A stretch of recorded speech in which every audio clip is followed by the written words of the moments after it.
현대인들에게 익숙해진 것이 있다면 그것은 바로 다이어트입니다.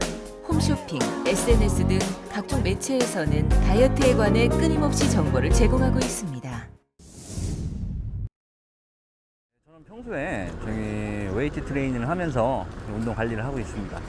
뭐 일주일에 한 두세 번 정도 조깅하거나 그러고 있어요. 틈나는 대로 회사 생활이나 아니면 업무 중에서 걷기를 걸어 다니는 걸 운동을 좀 하고 있고요. 얕은 산이나 아니면 인근 해가지고 등산도 하고 틈틈이 그렇게 운동하고 있습니다. 살 빼기 전과 살 빼기 후의 모습을 비교한 이 사진은 다이어트의 대표적인 사진입니다.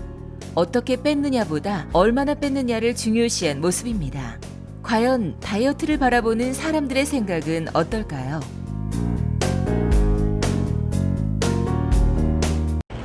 사진을 보고 뭐가 생각나세요? 다이어트가 다이어트에 관한 광고 사진? 그런 것 같아요. 다이어트 사진, 그리고 전후 비교. 꼭 뭐 먹고 나서 이렇게 됐다라는 것처럼 보여요. 어떻게 하고 싶으세요? 사진을 보고? 이런 거 보면은 살을 빼야겠다는 생각이 자동적으로 들더라고요. 우리는 시각적인 것, 남들에게 보여지는 것에 의미를 두고 살았는지도 모릅니다. 어린 왕자에서 어린 왕자는 이런 말을 합니다. 어른들은 숫자를 참 좋아해. 어른들은 본질적인 것은 물어보지 않아요. 어쩌면 우리는 숫자의 의미를 두고 본질적인 것을 외면한 것인지도 모릅니다.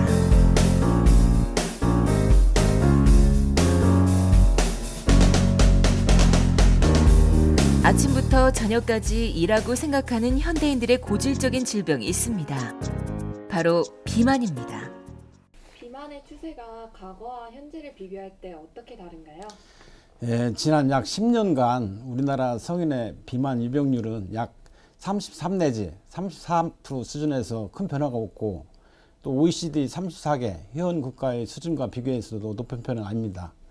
그렇지만 고도 비만과 초고도 비만율이 지속적으로 증가하고 있고, 특히 소아 청소년 비만은 OECD 평균보다 높은 편입니다.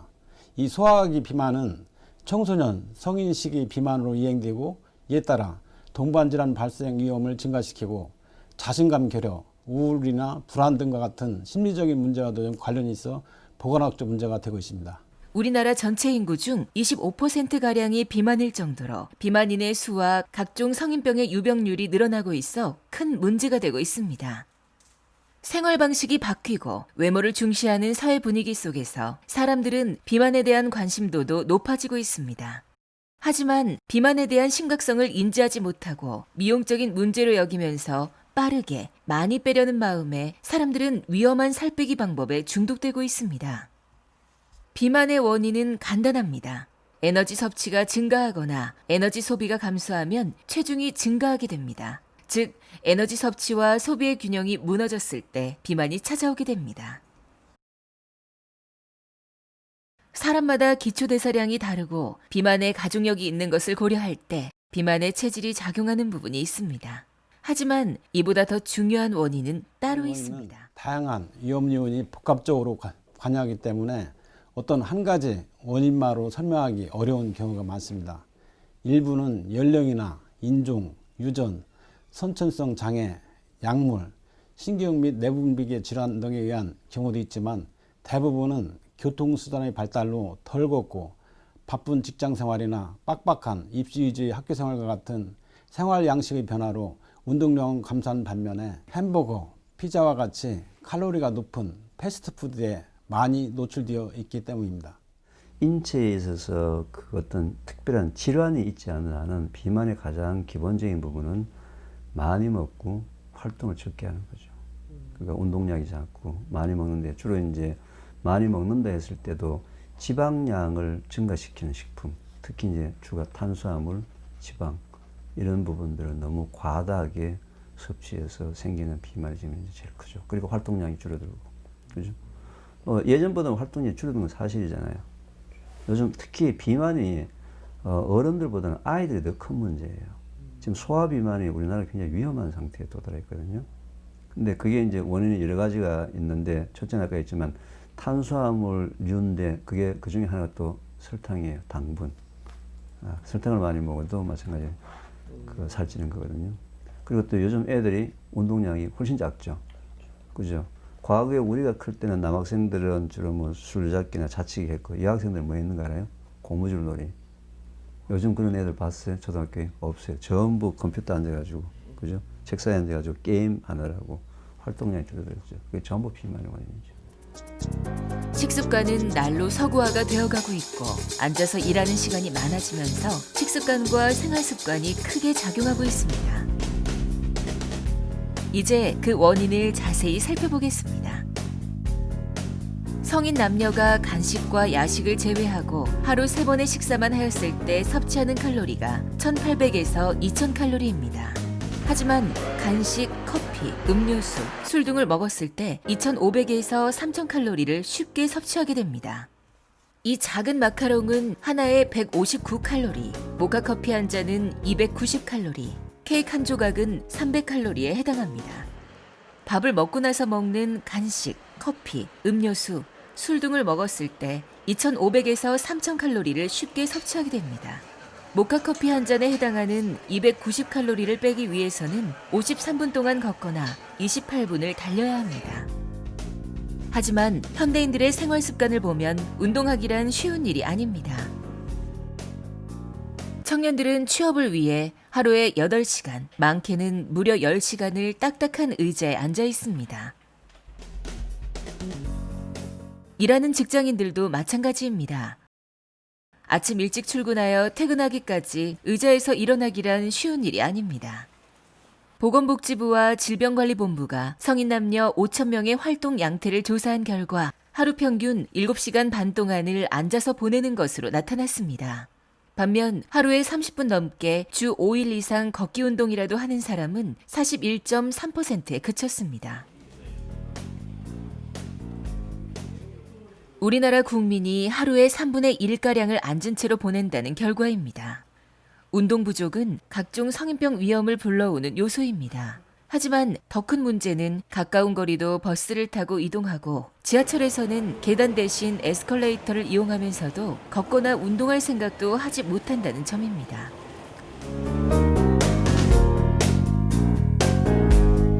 바쁜 일상 속에서 우리는 가장 중요한 음식을 그저 간단하게 빠르게 먹는 데만 치중하기도 합니다. 과거에는 허기를 채우는 식사도 거르는 경우가 많아 균형을 이룬 식사는 생각도 할 수 없었습니다. 그래서 과거의 식습관 문제점은 영양 결핍이 심각했습니다. 하지만 오늘날은 그와 반대로 영양 과잉에 의한 영양의 불균형 문제가 심각해졌습니다. 지방과 설탕 등을 지나치게 섭취하여 칼로리는 충족되지만 한편으로는 아주 중요한 비타민, 미네랄과 같은 미량 영양소는 부족하게 나타나는 것이 영양 과잉의 특징입니다. 지방이란 무엇이고 지방의 종류는 어떻게 되나요? 지방은 우리가 섭취하는 영양소 중에서 이제 에너지를 내거나 저장하는 데 이제 이용되는 영양소고요. 지방은 주로 이제 지방산이라고 하는 성분으로 되어 있는데 그 지방산은 탄소가 길게 연결된 형태거든요. 그래서 그 탄소가 연결된 결합의 종류와 위치에 따라서 뭐 포화지방, 불포화지방이라고도 부르고 오메가6 지방 이렇게 부르는 것들은 이제 이중결합의 위치에 따라 부르는 이름들입니다. 네. 예, 그 지방이 사실은 건강과 관련된 문제들을 많이 가지고 있는데 그 우리가 섭취하는 음식에 지방이 어떤 종류들을 가지고 있고 그래서 얼만큼 섭취하는지 분석할 수 있는 기본 자료가 여태까지 없었어요. 그래서 이제 질병관리본부의 이제 용역 연구로 그 식품의 지방산의 종류를 데이터베이스를 만드는 이제 그런 연구를 하게 되었고, 그걸 이용해서 우리 국민의 섭취량을 이제 추정하게 된 것인데요. 특히 이제 포화지방 같은 경우가 건강과 이제 관련이 많은 이제 지방의 종류인데, 그런 포화지방을 주로 섭취하는 그런 식품들이 삼겹살 같은 이제 돼지고기라던가, 뭐 우유, 또 이제 라면 이런 식품들이 있었습니다. 대부분의 사람들이 충분한 영양을 섭취하고 있다며 자부하고 있지만 실제로는 영양 과잉에 걸린 사람들이 흔합니다. 지방은 주로 어떤 음식에 들어있나요? 지방은 이제 사실은 음식에 들어있는 것들도 있고 우리가 이제 요리를 할 때 넣게 되는 식용유 이런 것들을 통해서 섭취하게 되기도 해요. 근데 우리가 지방을 주로 섭취를 하는 거는 대부분 동물성 식품, 고기 종류를 통해서 섭취하는 경우가 많고요. 조리 방법에 따라서 섭취하는 정도가 달라지게 돼요. 그럼 사람들이 지방을 선호하는 이유는 무엇인가요? 지방은 일단 고소한 맛을 내게 하고, 또 지방은 아까 지방산으로 구성되어 있다 그랬는데, 지방산 중에서는 이제 좀 좋은 향을 내게 하는 그런 성분들이 있어요. 그래서 사람들한테 이제 식욕을 돋구는 이제 그런 기능을 하고요. 그래서 먹고 나면 또 배부르고 이제 기분이 좋아지니까 생리적으로도 이제 선호하게 되는 그런 이유가 있습니다. 지방을 어느 정도 먹어야 건강하게 음식 섭취를 할 수 있나요? 먹어야 되는 양도 중요하지만 사실 어떻게 먹는지도 중요한데, 이제 그 이유는 지방은 이제 절대적인 양은 이제 에너지 섭취량하고 이제 관련이 있어서 그 이제 에너지를 내는 탄수화물, 지방, 단백질 그 사이에 적절한 비율에 맞춰서 먹는 것이 중요하고요. 그래서 이제 우리나라 같은 경우에는 사실 지방 섭취량이 많진 않아요. 그래서 이렇게 염려할 정도는 아닌데, 총 에너지 섭취의 한 20% 내외, 범위로 따지면 15%에서 30% 정도인데, 우리가 먹을 때 그 양을 계산하면서 먹기는 쉽지 않거든요. 근데 아까도 말씀드렸던 것처럼 지방은 동물성 식품, 고기에 많이 들어있고, 또 이제 우리가 요리할 때 넣는 식용유를 통해서 먹게 되는 경우가 많기 때문에 고기를 이렇게 배부르게 먹지는 않는 것이 좋을 것 같고, 조리하는 방법을 좀 기름을 덜 사용하는 방법을 통해서 섭취하는 방법이 이제 적게 섭취하는 방법일 수 있고요. 그다음에 눈에 보이지 않는 그런 지방들이 식품에 많거든요. 가공식품에 들어있는 것들은 눈으로 봐서는 지방이 있는지 없는지 모르는데, 그런 가공식품들의 그 표시가 영양 표시를 이제 확인하시고서 지방 함량이 높은 것들은 피하시는 방법을 사용하시면 될 것 같습니다. 영양 과잉은 식사의 편식과 체질 불균형을 가져왔고, 그 결과 과거에는 50세 이상이 되어야 증상이 나타났던 각종 성인병이 지금은 20대 젊은이들에게도 흔히 발생하는 질병 중의 하나가 되었습니다. 빠르게는 한국인의 생활 습관에서도 나타나는 현상입니다. 일을 빨리 마무리 짓기 위해 남은 숙제를 하기 위해 먹는 시간의 반도 쓰지 않는 사람들이 많습니다.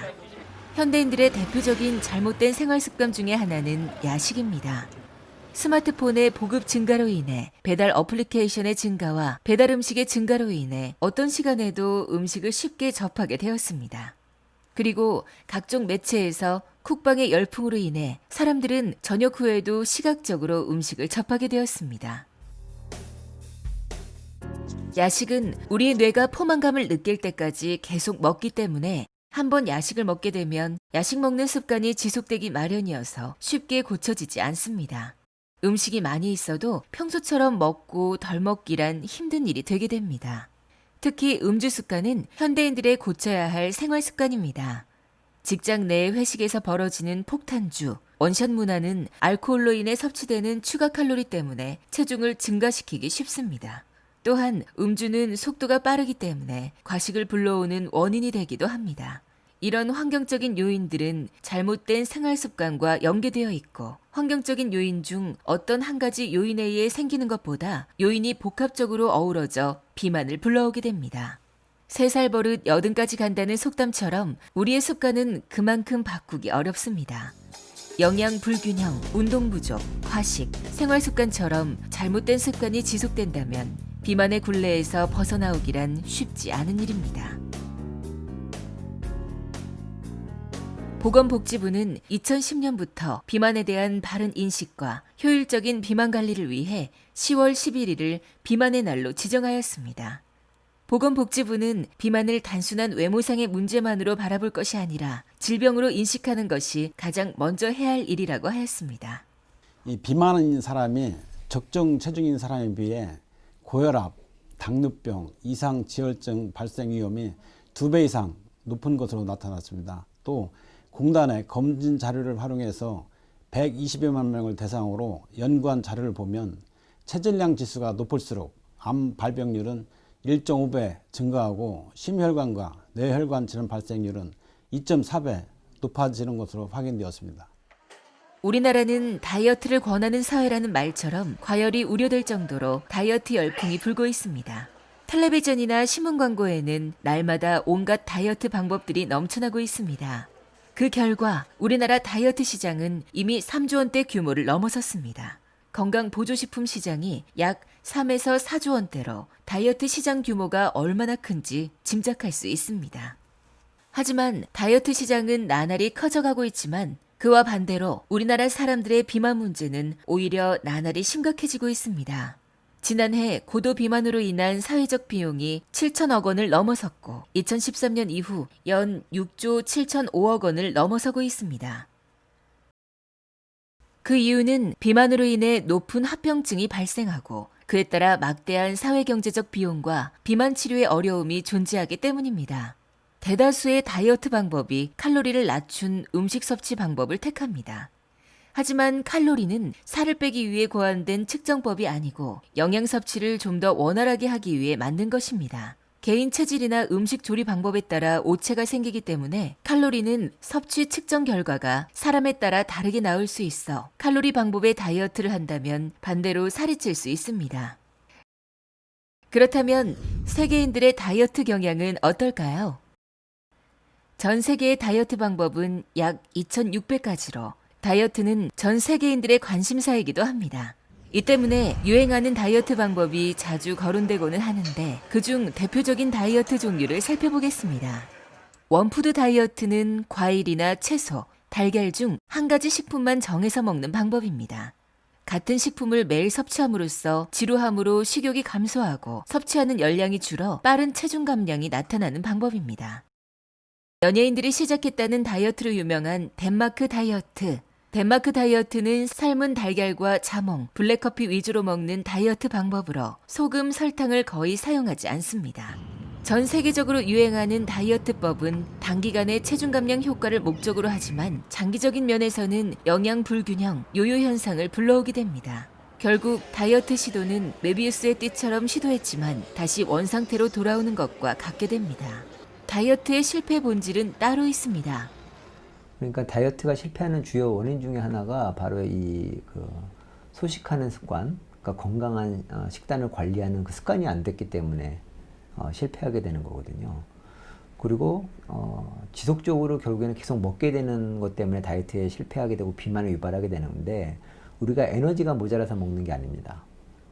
예, 뇌가 그럼 먹어서 기분 좋은 자극을 지속적으로 계속 추구하기 때문에 그래서 계속 우리가 살이 찌게 되는 거죠. 우리가 필요한 에너지보다 더 많이 먹게 되니까 결국에 그것이 지방으로 축적이 되고 그런 일들이 반복이 되는 것입니다. 예. 그럼 이 뇌가 원하는 거하고 원하지 않는 것을 판단을 어떻게 하는 건가요? 그렇죠. 그게 경험에 의해서 판단을 하는데요. 네. 우리 뇌에서는 어떤 좋은 감정을 기억하게 하는 보상회로라는 게 있습니다. 그래서 우리가 어떤 맛있는 케이크를 먹었을 때 굉장히 기분이 좋았다면 그 케이크의 이름과 상황과 모든 것을 기억을 하게 됩니다. 예, 그래서 나중에 그런 자극이 오게 되면 또 반응하게 되고 먹게 되고 또 기분이 좋게 되고 그럼 그 기억이 더 강화되겠죠. 그래서 이렇게 지속적으로 그런 좋은 기억을 하게 되고요. 마찬가지로 나쁜 것도 판단하는 기준이 경험이 중요합니다. 저는 예를 들면 토란을 못 먹는데요. 어렸을 때 토란을 먹고 체한 적이 있거든요. 그걸 뇌가 기억을 합니다. 그래서 본능적으로 이제는 토란을 봐도 못 먹게 되고 그런 혐오스러운 생각이 나게 되는 거죠. 그래서 우리 뇌에는 보상회로 또 혐오회로 이런 것들이 우리 경험을 경험에 감정을 씌우는 거죠. 좋은 감정, 나쁜 감정을 씌워서 우리로 하여금 판단을 하게 합니다. 단기적으로도 장기적으로도 효과 있는 다이어트는 없는 것일까요? 결국에는 뇌가 하는 기능은 좋은 습관을 만드는 그런 기관입니다. 그래서 우리가 건강한 생활 습관들, 소식이라든지 운동이라든지 그다음에 스트레스 관리라든지 이런 것들을 뇌가 하기 때문에 이 뇌에서 그런 좋은 습관들이 형성될 수 있도록 우리가 노력을 해야 되겠죠. 우리가 해나갈 뇌 다이어트의 방법은 간단합니다. 생활 습관과 식습관을 바꾸는 것입니다. 우리 인체의 70%가 물이에요. 근데 자기 의지에 관계없이 호흡, 땀, 소변, 대변 네 가지를 통해서 일정량의 물이 몸 바깥으로 빠져나가거든요. 그럼 빠져나가는 양만큼의 물을 보충해 줘야지만 우리 인체의 모든 대사 기능이 정상적으로 돌아가는 거예요. 만약에 호흡담, 소변, 대변을 통해서 물이 빠져나갔는데 빠져나가는 양만큼의 물을 보충해 주지 않게 되면 일단 체액, 혈액과 림프액이 농도가 굉장히 찐득찐득하겠죠. 그럼 일단 순환이 안 되니까, 그죠? 모든 대사에 문제가 생기게 되겠죠. 그래서 일단 물은 자기 몸에서 빠져나가는 양만큼의 물은 반드시 보충해 줘야 되는 것이 기본 중에 기본이에요. 이게 이제 돌아오지 않으면 모든 건강의 문제 시작은 바로 물 부족으로부터 시작이 됩니다. 비만도 물 부족의 한 원인 중에 하나가 될 수가 있어요. 실제 뇌 다이어트를 한 참가자들의 경우 15일을 주기로 꾸준히 하향세를 기록하는 모습을 보였습니다. 우선 쉽고 간단하다는 거예요. 그래서 누구나 다 쉽게 참여할 수가 있는데 하루에 2번 체중만 재면 되기 때문에 아침에 1번, 저녁에 1번 체중 재서 그래프에 그려나가다 보면 내가 먹는 음식의 양이나 아니면 음식의 종류, 아니면 수면, 운동량, 뭐 스트레스, 아니면 나의 컨디션이 체중과 어떤 관계가 있는지 아주 밀접한 관계가 있다는 걸 깨닫게 되거든요. 그래서 스스로 할 수 있는 다이어트라는 게 가장 큰 장점이고요. 우리의 다이어트도 일상적인 생활에서 물을 충분히 먹고 조금씩 생활 속에서 걷기라든지 계단을 이용한다든지 이런 생활 습관이 바뀌는 것이 진정한 다이어트라고 생각을 해요. 어떤 시기에 맞게 또 언제까지 몇 킬로를 빼야 되는 그 아주 과한 그런 결과치에 혹해서 단시간에 진행되는 무리한 다이어트가 아니라 내가 몸이 좀 불편하더라도 착한 습관을 하나하나 들여나가는 것이 진정한 다이어트라고 생각하고요. 그런 것들이 일반화가 된다면 더 건강을 유지할 수 있는 지름길이라고 생각을 합니다. 수많은 사람들이 건강에 좋다는 음식을 찾아서 먹고 건강해지기 위해 매일 운동을 합니다. 건강에 대한 관심이 높아지면서 각종 매체에는 연일 건강 관련 정보들이 쏟아지고 있습니다. 이 속에서도 사람들은 자신의 건강 상태, 살아온 방식을 통하여 자신만의 건강에 대한 정의를 내리기도 합니다. 바쁘다, 귀찮다, 성공해야 되겠다, 돈 더 벌어야겠다 등등 여러 가지 이유로 그 기본을 지키지 않았을 때 문제가 생기는 거거든요. 기본을 회복하자. 그렇게 되면은 현재 여러분들이 가지고 있는 그런 건강상의 문제들도 상당히 많이 해결이 되리라고 생각합니다. 기본을 회복하십시오. 적당한 운동, 적당한 식사, 그리고 적당한 휴식을 취하는 것이 건강의 제일이라고 생각을 합니다. 그 아름다움, 몸에 신경 쓰는 것 못지않게 마음의 건강, 마음의 아름다움도 좀 신경을 쓰면 맛있는 것 먹는 것도 중요하지만 좋은 책 한 권 읽고 육체적으로 운동하는 것도 중요하지만 마음으로 선행하는 것, 이런 조화를 이룰 때 진짜 전인적인 건강이 생기지 않겠는가. 그래서 아름다운 사람이 아름답게 사는 게 아니고 아름다운 마음을 가진 사람이 아름답게 살으니까 몸도 아름답지만 마음도 아름다우면 삶의 가장 기본적인 조건, 바로 건강입니다. 인생이라는 긴 길 위에서 하루하루 정신적으로 발전하고 육체적으로 성장을 이룩해내는 방법은 바로 여러분 안에 있습니다.